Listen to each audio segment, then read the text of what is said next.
On a appris que le mari d'Alexia Daval, cette joggeuse tuée il y a 3 mois, a été interpellé. C'est la procureure de Besançon qui donne cette information ce matin. Oui, on l'a confirmé nous aussi par des sources proches de l'enquête. Donc Jonathan Daval, le mari d'Alexia Daval, qui a été retrouvée morte dans un bois près de Grès il y a précisément 3 mois, retrouvée calcinée avec des violences physiques manifestes. La procureure avait parlé d'une asphyxie.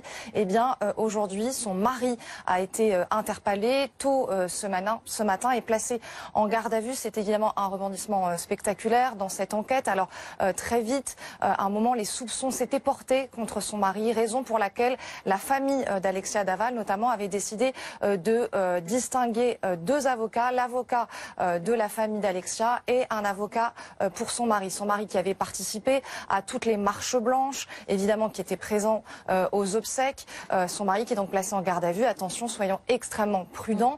Les gendarmes ont des questions à lui poser, mais il peut très bien ressortir libre de cette garde à vue. C'est en tout cas la première dans cette affaire depuis la mort d'Alexia Daval, donc le 28 octobre dernier. Un rebondissement évidemment très important parce que depuis le début de cette affaire, il n'y avait eu aucun suspect. Les enquêteurs privilégiaient la piste d'un tueur local.